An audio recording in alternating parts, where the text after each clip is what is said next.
The first Raw during football season took place tonight in Milwaukee, Wisconsin. To start off, we see Seth Rollins and Becky Lynch arriving in the arena, and Becky, when the camera is on her, she quickly shoves it away to sell that she's still pissed off from what happened on Friday night.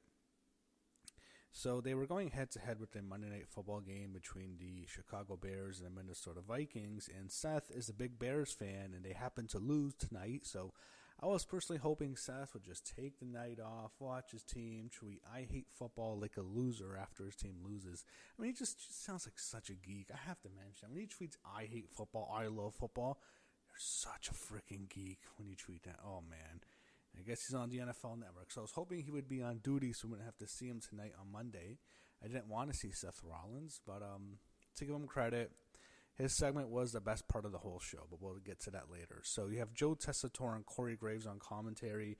They joke about Wade Barrett being exiled, and I guess I have to mention the social media stuff that happened. So Nikki Bella went on her podcast and complained what Wade Barrett said about her during the Clash in Paris countdown show. And then Wade Barrett tweets that he's off the road, and people thought, oh, he's off commentary. That means because he's off the road, everyone assumed they're replacing him. He's getting demoted, or maybe they're even going to get rid of him. He's not on commentary anymore. No, he had to clarify that he was actually taking a vacation for a couple weeks, and that's why he was off the road. And people thought, all right, Nikki Bella got him fired or something, but that didn't happen. You have the Usos reunite in the ring. Braun Breaker and Bronson Reed interrupt them. Jimmy is just so much better on the mic than Jay. I thought he has so much more charisma. He talks so much clearer, fluently. I don't think Jay understands English sometimes. I really don't. I think to myself, wow, can he speak a coherent sentence? But Jimmy's actually so much more coherent. He talks so much more smoothly. I think he has more charisma than Jay. It's just he doesn't have that stupid yeet thing that people like. But I think Jimmy's way better at this than Jay. And they challenge Braun Breaker, Bronson Reed. They reject. And then LA Knight jumps them from behind. They beat down LA Knight. And then the Usos do their dive. But then the faces stand tall at the end, but they tease tension between Jey Uso and LA Knight. AJ Styles is out next. I thought, oh man, is he gone? And during the commercial, this is during for the American viewers, us international viewers see this, he cuts like this weird pipe bomb type promo, and it's like, someone doesn't want me here. I'm thinking to myself, either they're going to re-sign him, or they're going to play this up like Karrion Kross. I don't think they view AJ Styles. I think they have him pegged at a higher level than Karrion Kross, but that's kind of how I saw it. They're trying to make this into an angle. I don't know if he's going to resign or not. I can see him leaving. I really can. You had LA Knight arguing with Adam Pearce backstage. It just feels like Adam Pearce is just yelling at everyone backstage. People are yelling at him. It's just so boring. I just wish they would reduce his role. He just has too much screen time. And I feel the same thing with Nick Aldis too. But I think Aldis is a little bit better. I don't know. It just feels like with Pearce, he's always mad. I'm thinking, man, this guy's going to pop a blood vessel. Then Byron Saxton interviews LA Knight after. He wants Braun Breaker. El Grande Americano comes out to just this awful new theme music that absolutely sucks. I'm thinking the first theme music was awesome. The old El Grande Americano, Gable's El Grande Americano, had great theme music. The mariachi band at WrestleMania was classic. That was an awesome entrance. And now this new one, Kaiser's Americano, just sucks. I mean, the horrible entrance. And we get this match. The other El Grande Americano, I guess it's Pete Dunne, I don't know, interferes. Dragon Lee fights him off, and then AJ Styles pins El Americano with a Styles Clash. So this is the first loss for El Grande Americano. This El Grande Americano, I guess, it's his first loss. Adam Pearce is talking to Io Sky. He announced that Stephanie Vaquer is not here tonight, and the match is still on. But then Nikki Bella comes in praising Io Sky. Asuka gets in Nikki's face, tells her to go away. Asuka challenges her to a match. Kairi Sane tries to console Io, but Asuka yells her name, Kairi. So, same stuff we've seen a million times, it feels like now. I think they've done such a poor job with Stephanie Vaquer. They're not promoting her. Why isn't she on the show? Something wrong with her? Why she hasn't been on a WWE live show since July 28th. They haven't booked her for any of these shows. And okay, it's fine. Clash in Paris, she wins the Battle Royal Evolution. She's barely been on TV. What the fuck are they doing? Why didn't this contract signing happen? I guess you have scheduling and timing issues, fine, but they can't even promote her. They can't even feature her on the show. They've done such a poor job with her, and they've done also a very poor job with Julia on SmackDown, which I ran about both of those. I ran about that like every Friday now. They've done such a bad job with both of them, and I'm thinking, were they supposed to come up? Maybe they were supposed to stay in NXT for a while, and I wish they were, because NXT would be so much more watchable now if they were both there, because we wouldn't have to be dealing with fucking JC Jane as NXT Women's Champion, the worst NXT Women's Champion of all time. I wouldn't be having to see her. We still have Stephanie and Julie and Jordan Grace and Blake Monroe all in one brand. That would be awesome. Those four, holy shit, but we have to deal with JC Jane because it seems like they weren't, like with Roxanne Perez, for instance, they had a plan for her. She was always going to be in Germany. I think they've done a very good job with Roxanne. Stephanie and Julia, it just feels like they were never going to be called up this soon. Then they were. The plans changed to call them up very soon. And it doesn't feel like they had any long-term plans for them. And they gave Stephanie a Battle Royal win at Evolution. They gave Julia the Women's U.S. title. I think they've done a very poor job with both of them. And, you know, this past March when they had that match together at MSG and for NXT, they were both super over, especially Stephanie, and I feel like they've done a poor job, and it's really disappointing. I think I'm not happy how they've handled either of them, and it really sucks. I feel like Stephanie Becker had so much heat coming in, so much good heat, obviously. She was so hot. I feel like, you know, she's going to lose a lot of her steam now, and I'm not sure if she's even going to get a positive reaction at WrestlePalooza. It might be a pro Io Sky crowd because Io's a very popular babyface, and I think they've really done poor with Stephanie. And if they have her win, it might actually do worse for her, because if her title reign flops, she can get pushed down the card. I don't like what they've been doing at all. So this is going to be a weekly rant until they start booking both of them better. It's going to be a weekly rant now. I'm annoyed. Lara Valkyria is out next, and then Raquel Rodriguez is out with Roxanne Perez.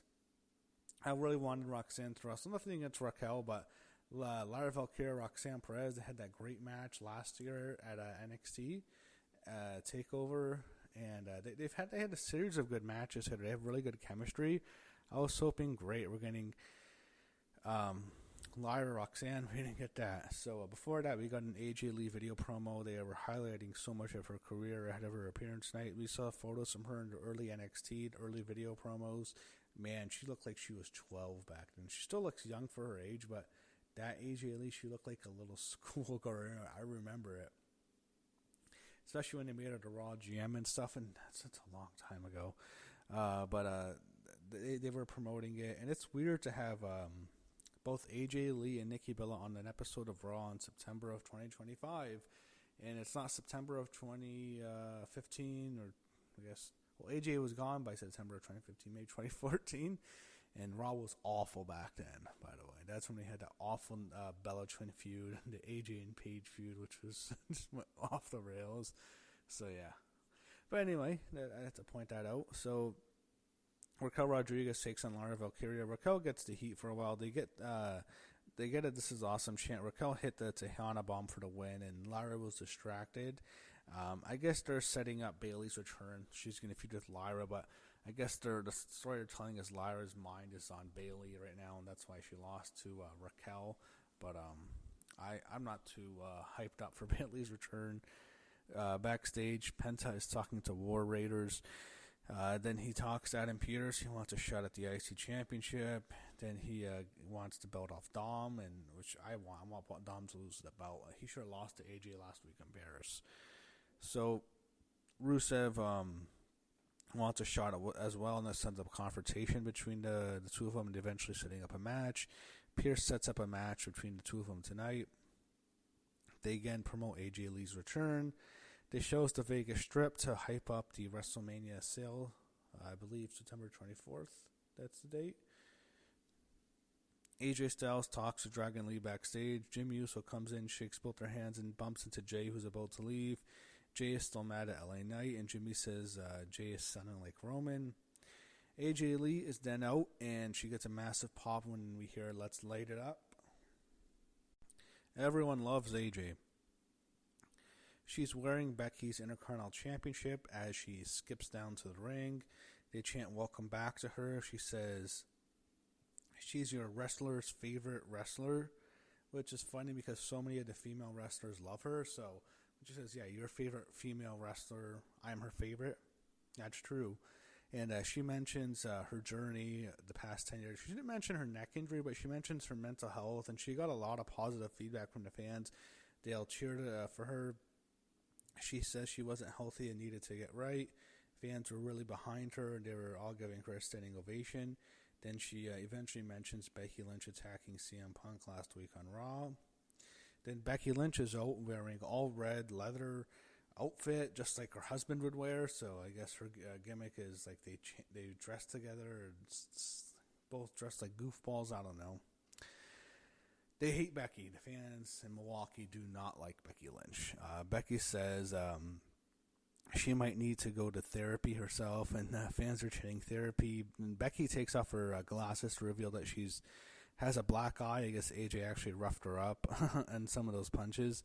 AJ tells Becky to come get the belt. Becky asks where Punk is. Becky then brings out her husband, Seth Rollins. Seth gets a lot of heat. He gets in the ring, and AJ says she'll give the belt back if Seth and Becky agree to a match.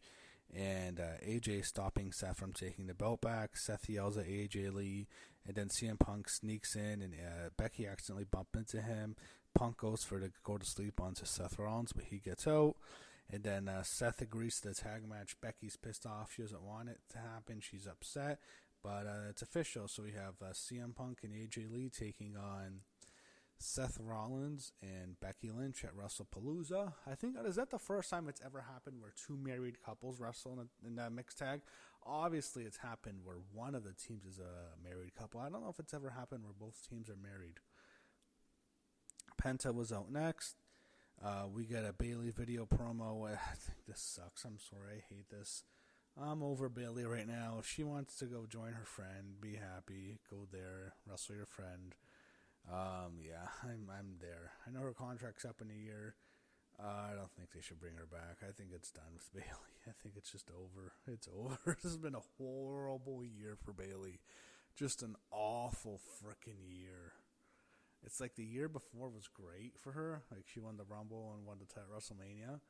This has just been the worst year for her. Since Damage Control split up and she stopped feuding with them, everything's gone downhill for Bayley. She really needed Damage Control. She was great with that, but man.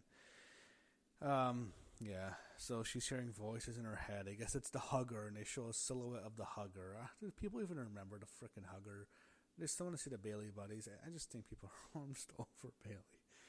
And we get Penta and Rusev. This was a good match. You saw New Day interfering and stuff. New Day should be gone. I'm done with New Day. I don't want to see him anymore. I don't care about Big G. Rusev won with the Machka kick, so he's the number one contenders now. I hope he beats Dom, please. Bronson Reed warms up backstage. Jimmy Uso talks to LA Knight in the locker room. Jimmy tries to bring them all together against Division. LA Knight says he wants to do this all on his own. Nikki Bella's out next with a decent pop where she faces Asuka. Match went on for a while. I missed parts of it, I admit. I couldn't get back to watching all of it. I missed some of it, but I got a lot of it I did watch. I'd say most of it, probably. Asuka eventually wins with the Asuka lock show. She beats Nikki clean. And they're setting up Asuka as looks like a top heel on Raw. And she's been really good. Since this last month or two, Asuka's been one of the best parts. The fact that she's, controlling. She doesn't want Io to have any friends who are not either Asuka or Kairi Sane. And, she's always mad at Io for making new friends. It's funny. And I think she's been very entertaining. I like the whole thing where she says Kairi's name, Kairi. I think she's been really good right now. And I'm looking forward to seeing what she does. And she's going to feud with Rhea. Looks like that's going to be good. And, yeah, I'm glad Asuka got the win. She's doing some of her best work recently. I think she's just been great. They announced the mixed tags officially confirmed for WrestlePalooza. Then they promote next week's show. Judgment Day's backstage. They argue over a Grande Americano, and then Dom walks off. He's upset with Finn and JD. Roxanne goes to talk to him. Asuka mocks Nikki Bella in the back after she beats her. Nikki stands up to her, and then Rhea appears, and she stands up to Asuka, and she's siding with Nikki, and I guess we're going to get a tag match maybe. But yeah, I think eventually this goes to Asuka and Rhea feuding, which will be good. But I like this feud, and it's the only time we really get to see Rhea. And I mean, she's going to have a big, I'm sure after WrestlePalooza, the focus will be Crown Jewel. Rhea's going to have one of the most central, she'll get a lot of time, she'll get a lot of, a lot of screen time, because she's Rhea Ripley, and it's going to be in Australia, the show, but as of right now, she's always in the back, and I mean, it's like, what are they flying her out for? You're flying her to Milwaukee just to stand backstage for like 2 minutes? I don't know. I wish they can do a little bit more, because she's so over still. Then we get main event, Bronson Reed, LA Knight, so I didn't care. Bronson Reed pins LA Knight. LA Knight loses again. I mean, they're ruining this guy. They beat down LA Knight after the match. Jimmy Uso makes a save. They beat down Jimmy, but then Jay makes a save. He gets beat down too. LA Knight fights him off with the chair, and then he seemingly makes amends with the Usos, but Jay Uso spears him, and Jimmy's pissed off at Jay. He doesn't understand why he did that. I guess they're teasing a Jay Uso heel turn. I don't know. At least I won't have to worry about the Yeet anymore. I mean, I actually would love to see a Jay Uso heel turn, because that would end Yeet, but WWE will never do that because Yeet is too valuable to them, but I actually would like that. Anyway, that was Raw. It was an okay show. Again, every year, football season, they're going to get hit a lot with the ratings. It won't matter as much because it's Netflix, but they do this, so I mean, don't expect. This is probably the worst time of year for Raw in particular. Probably for the whole company, but the fall, never really liked it too much. Wrestling always goes down in the fall, and then everything picks up in a few months once we get to January, then the Rumble. After the Rumble, we all know what happens next. We all know the show they build up to after that. But, yeah, that was Raw, and we'll see what happens. Hopefully they actually give us effort, and we actually have decent Raws during football season, because tonight just kind of felt mostly like filler. Wasn't really much of a show besides that one segment, which was really good, and we'll see what happens as we continue down the road to WrestlePalooza.